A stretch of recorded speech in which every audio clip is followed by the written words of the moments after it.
और अब बारी है जानने का आज का महा उपाय। आचार्य जी आज बताएंगे कि आज अमावस्या का क्या कुछ महत्व है। जी, आज की तिथि बहुत ही विशेष है। अश्विन मास की अमावस्या है। पितरों के निमित्त अमावस्या तिथि में श्राद्ध व दान का बहुत ही विशेष महत्व है। सूर्य की सहस्त्र किरणों में से अमा नाम की एक किरण प्रमुख है, जिसके तेज से सूर्य समस्त लोगों को प्रकाशित करते हैं। उसी अमा में तिथि विशेष को चंद्रदेव जो है वो निवास करते हैं। इसी कारण से धर्म कार्यों में अमावस्या को विशेष महत्व दिया जाता है। पितृगण अमावस्या के दिन वायु रूप में सूर्यास्त तक घर के द्वार पर उपस्थित रहते हैं, अपने परिजनों के परिवार तक, अपने घर तक आते हैं तथा अपने स्वजनों से श्राद्ध की अभिलाषा करते हैं। वो आपसे आकांक्षा उम्मीद रखते हैं कि आप उनके निमित्त जो है अपनी श्रद्धांजलि अर्पित करेंगे श्राद्ध के रूप में। पितृ पूजा करने से मनुष्य को आयु, पुत्र, यश, कीर्ति, पुष्टि, बल, सुख व धन धान्य की प्राप्ति होती है। पितृदेव आपको अपनी कृपा देते हैं। पितृपक्ष तथा अमावस्या में श्राद्ध का महत्व क्या है और उसके साथ साथ शास्त्र की शास्त्रीय विधि क्या है, आइए इस पर भी एक बार जरा जानकारी कर लें। इसकी भी जानकारी होनी चाहिए। शास्त्रों में मनुष्यों को 3 प्रकार के ऋण बताए गए हैं। किसी भी मनुष्य पर 3 प्रकार के ऋण लगते हैं। सबसे पहला देव ऋण है, दूसरा ऋषि ऋण है, यानी आप जिस कुल से आते हैं जिसे हम अपना गोत्र कहते हैं, एवं तीसरा ऋण जो है पितृ ऋण है, जो आपके रगों में जो संचार है, जो जीन्स है आपकी, जिस परिवार से आप आते हैं, आपके पिता की जो देन है, उसके निमित्त भी आपको ध्यान रखना चाहिए।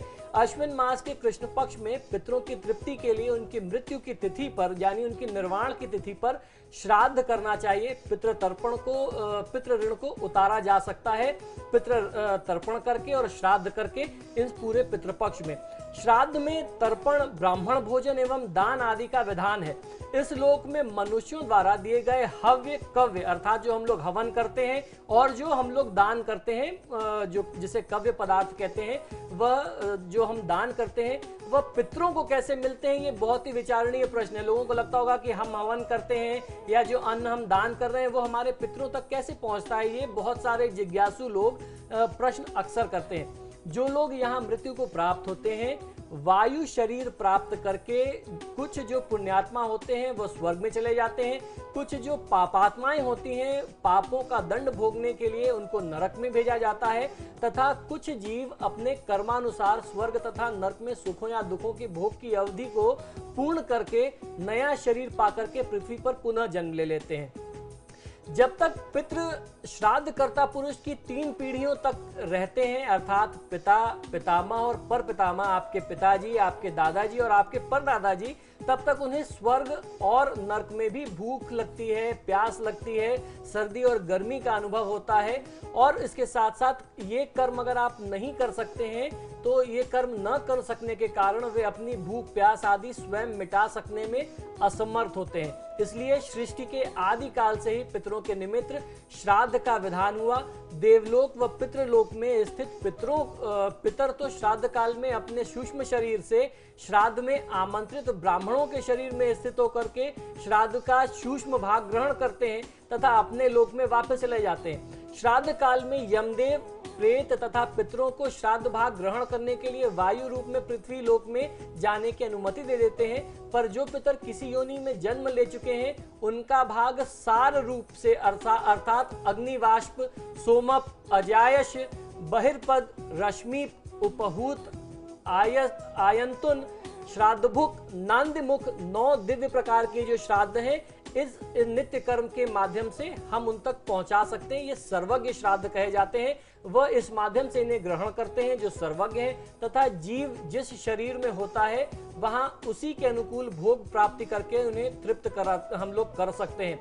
मनुष्य मृत्यु के बाद अपने कर्म से जिस भी योनि में जाता है उसे श्राद्ध अन्न उस योनि के आहार के रूप में ही प्राप्त होता है।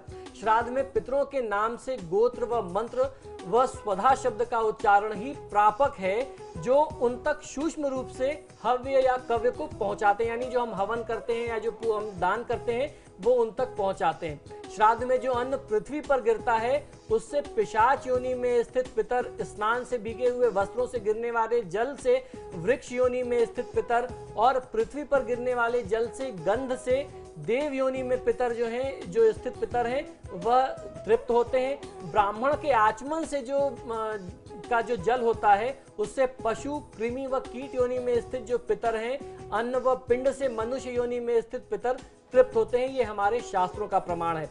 शास्त्र प्रमाण के अनुसार जब किसी व्यक्ति की दिवंगत अथवा मृत आत्मा पुण्यतिथि की जानकारी न हो तो ऐसी परिस्थिति में उनका श्राद्ध अमावस्या की तिथि में ही किया जाना चाहिए।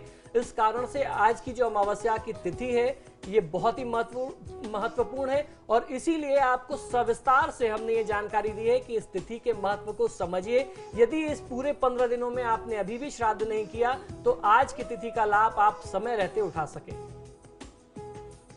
और आज के लिए आपके सितारे में बस फिलहाल इतना ही। आचार्य जी यहाँ पर हमारे स्टूडियो में आए, बहुत बहुत धन्यवाद आपका। जी नमस्कार। फिलहाल मुझे दे इजाजत और खबरों के लिए देखते रहिए समाचार प्लस।